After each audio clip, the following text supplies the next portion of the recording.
Hello everyone, कैसे हो। स्वागत है आपका एक बार फिर से माय यूट्यूब चैनल में। आज हम पढ़ने जा रहे हैं कक्षा 8 का चैप्टर नंबर 4, जिसका शीर्षक है दीवानों की हस्ती। इसके राइटर हैं भगवती चरण वर्मा।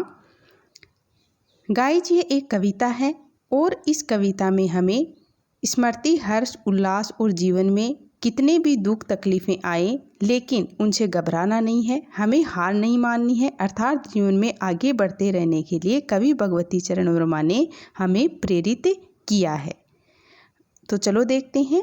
हम दीवानों की क्या हस्ती है, आज यहाँ कल वहाँ चले, मस्ती का आलम साथ चला, हम धूल उड़ाते जहाँ चले। इन पंक्तियों में कवि कह रहे हैं कि हम दीवानों की क्या हस्ती, अर्थात हम दीवानों की क्या हस्ती है, आज यहाँ कल वहाँ चले, यानी हम तो आज यहाँ हैं और कल कहीं और चले जाएंगे। मस्ती का आलम साथ चला, आलम यानी दुनिया, माहौल, हम धूल उड़ाते जहाँ चले।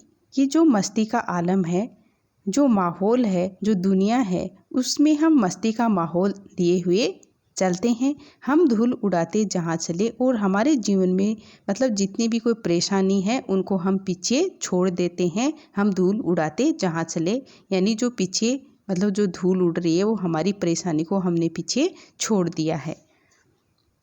कवि आगे की पंक्तियों में कह रहे हैं, आए बनकर उल्लास अभी, आंसू बनकर बह चले अभी, सब कहते ही रह गए अरे तुम कैसे आए कहाँ चले।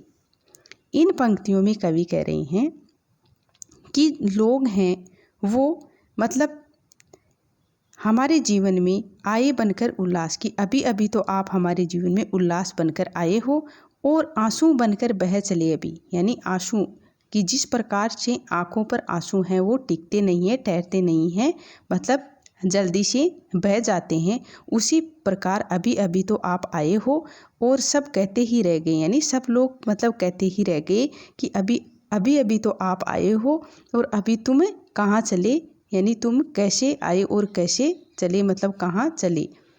यानी जब हमारे जीवन में उल्लास हर्ष होता है तो हमारा जीवन है वो आसानी से कट जाता है। जैसे आँख पर से आंसू तुरंत गिर जाते हैं अर्थात बह जाते हैं, उसी प्रकार से कवि हैं वो ज़्यादा टाइम के लिए नहीं ठहरे, तो लोग मतलब कहते ही रह गए कि आप सब कहते ही रह गए तुम कैसे आए और कहाँ चले, यानी आप अभी आए हो और अभी जा रहे हो।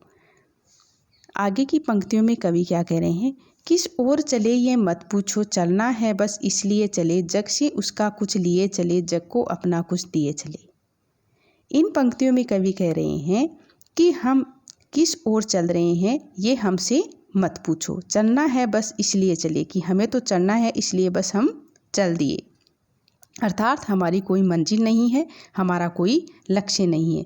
जग से उसका कुछ लिए चले, जग को अपना कुछ दिए चले, यानी जग यानी संसार, कि हमने इस जग से, इस संसार से जो कुछ भी लिया है वो लोगों को, इस संसार के लोगों को वापस कर रहे हैं, वापस लौटा रहे हैं, वापस देते जा रहे हैं। जग को अपना कुछ दिए चले, यानी इस संसार के लोगों को वापस लौटाते जा रहे हैं, मतलब इस संसार से हमने जो कुछ भी लिया है वो इसी संसार के लोगों को हम वापस लौटा रहे हैं।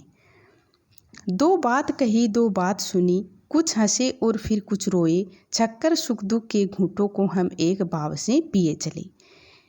इन पंक्तियों में कवि कह रहे हैं कि वे जहाँ भी जाते हैं वे लोगों से घुलते मिलते हैं, अर्थात उनके दुख सुख बांटते हैं। दो बात कहते हैं, दो बात सुनते हैं, अर्थात दुख सुख की बांटते हैं।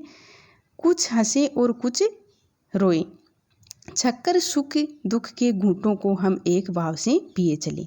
कवि के लिए सुख और दुख दोनों भावनाएं समान हैं, इसलिए वो परिस्थिति में शांत रहकर सुख और दुख को मतलब सहन कर लेते हैं। इस तरह से कवि हैं वो सुख और दुख के मार्ग पर चलते हुए लोगों में बांटते हैं, सुख और दुख को बांटते हैं, उसे एक समान ढंग से ग्रहण करते हुए आगे बढ़ जाते हैं। हम एक भाव से पिए चले, यानी सुख और दुख को मतलब ग्रहण करते हुए एक समान मानते हुए आगे बढ़ जाते हैं।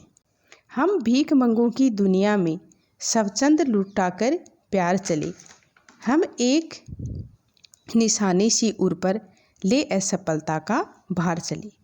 कवि इन पंक्तियों में कह रहे हैं स्वच्छंद यानी आज़ाद।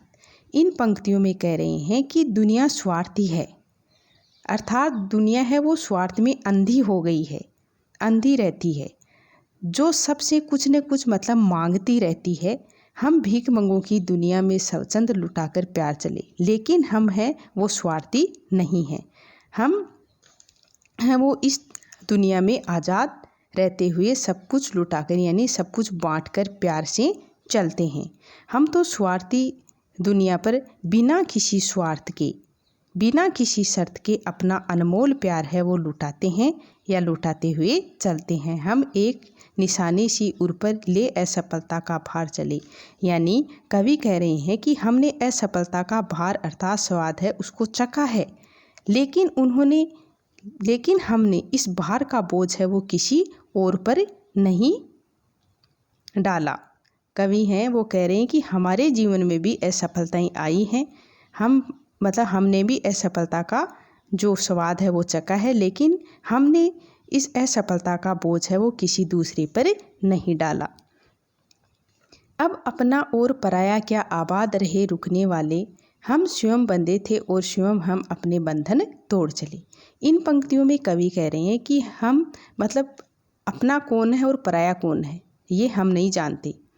हम सभी को समान रूप से देखते हैं, सभी को समान मानते हैं कि अपना और पराया कोई नहीं होता, यानी सभी हमारे लिए एक समान हैं।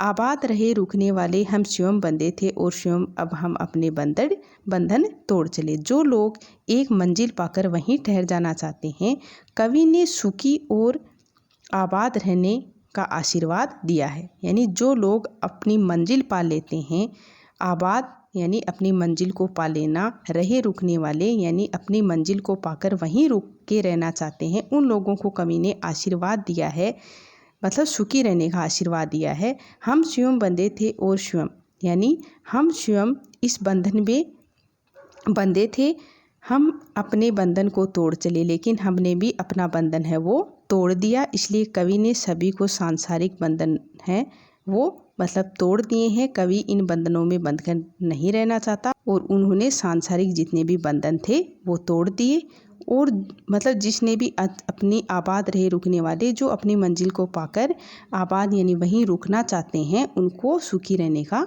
आशीर्वाद दिया है। तो अच्छा गाइज, अगर आपको मेरा ये वीडियो अच्छा लगा हो तो प्लीज़ लाइक शेयर सब्सक्राइब ज़रूर करें। थैंक यू दोस्तों।